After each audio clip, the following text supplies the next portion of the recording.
Dipole के intensity के हमने तीन चीजें रिव्यू किया है हमने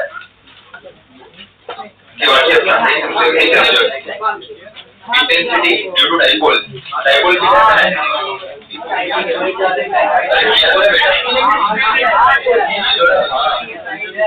intensity due to dipole axis equator and terminal point ये तीन है मेरा follow with me थोड़ा सा फोकस हो जाओ this is your last concept of first chapter of electrostatics सुना सब लोग ने so अपना first section first chapter अपना electrostatics में तीन सेक्शन मैंने बताया था तुम्हें याद आ रहा है सबको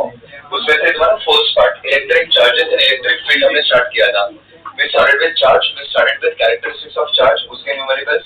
फोर्स के बहुत सारे क्वेश्चंस बहुत सारे टाइप्स 6-7 टाइप्स दिए थे we move to intensity different shapes of intensity के अंदर numericals we move to dipole moment electric intensity because of dipole उसके अंदर तीन टाइप्स बेटा पर लेक्चर पहले वाले लेक्चर सुनने के उसको देखने के नहीं मेरी बात तो सुनना सो हमने electric field intensity because of axis equator and general point किया एंड लास्ट सेशन में वी डिड फ्लक्स का मतलब क्या था ईडीएस cos थीटा और ईडीए cos थीटा जो मैंने तुम्हें लिखा होगा ई बार डॉट ए बार क्या लिखा है मैंने ईडीए cos थीटा कुछ भी चलेगा बराबर उसमें मैंने तुम्हें एक नया चीज सिखाया था वो था तुम्हारा एरिया वेक्टर याद है तो जो भी कैलकुलेशन हम करते हैं जो भी मेजरमेंट्स हम लेते हैं that is with respect to area vector ये सबसे इंपॉर्टेंट कॉन्सेप्ट था तुम्हारा फ्लक्स का बिकॉज अभी आने वाले 2-3 लेक्चर्स अपने इसी पे चलेंगे अपना डीपीपी 3 तुम्हें नेक्स्ट लेक्चर या तो नेक्स्ट लेक्चर मिलेगा आज का मेरे हिसाब से टाइम जाएगा अपना गॉसेस लॉ नहीं गॉसेस लॉ बहुत ही सिंपल लॉ है आज का लेक्चर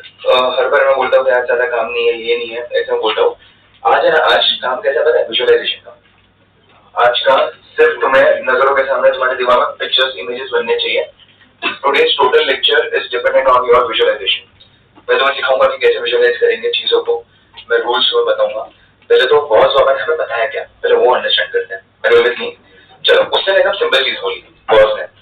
गॉस ने सबसे पहले तो तुम ये समझो फ्लक्स का फॉर्मूला हमने लिखा था क्या था फ्लक्स का formula flux was nothing but your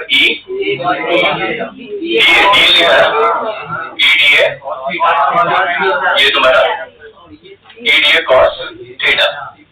DA या फिर डीएस कुछ तो लिखा होगा तो ये समझ गया EDS cos theta EDA cos theta अगर विद मी ध्यान है सबका बेटा ध्यान है बराबर ये क्या था तुम्हारा फ्लक्स अच्छा अभी ये हमने फ्लक्स का फॉर्मूला किसके रिस्पेक्ट से निकाला बेटा लास्ट बेंच किसके रिस्पेक्ट से है तो लेक्चर में है तो तेरा ध्यान क्वेश्चन पूछा तो पता ही नहीं क्या क्वेश्चन पूछ रहा हूँ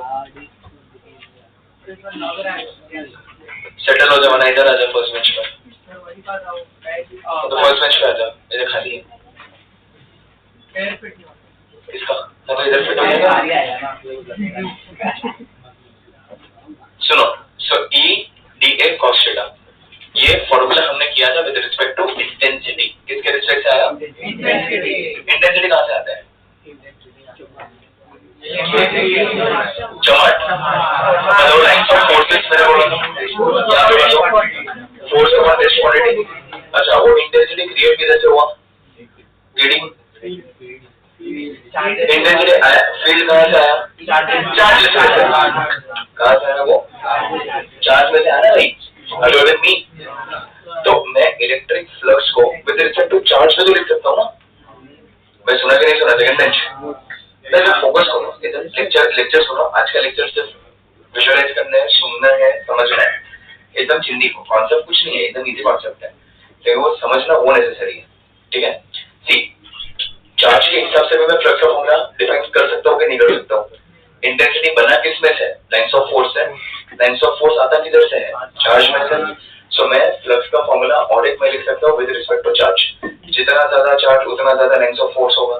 बराबर, और जितना ज्यादा लाइन्स ऑफ फोर्स होगा उतना ज्यादा तुम्हारा फ्लक्स होगा।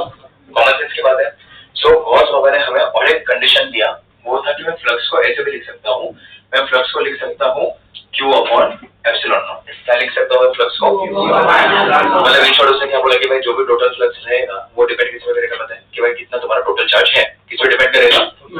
कितना तुम्हारा टोटल चार्ज है, नेट चार्ज। Q एनक्लोज बोलते हैं इसको, ये Q enclose upon epsilon not divide by epsilon not क्यों किया, इलेक्ट्रोस्टैटिक चैप्टर है ना, बराबर। स्टार्टिंग से 1/4 पे एप्सिलॉन नॉट का कांस्टेंट टर्म तुम्हारा आता ही है। Epsilon not defines your medium, epsilon not के भी लिख सकते हैं, एप्सिलॉन नॉट भी लिख सकते हैं, this is with respect to your vacuum और फ्री स्पेस, राइट। तो इसलिए हमने क्या लिखा है वहां पे एप्सिलॉन नॉट, वो हमेशा डिवाइड बाय एप्सिलॉन नॉट होगा ही। Are you with me? तो सिंपल फॉर्मूला, दो फॉर्मूला मिलेगा हमें फ्लक्स के, EDS EDA cos थीटा और दूसरा Q bye epsilon not. Did you get it guys? Did you get it guys? दो फॉर्मूला,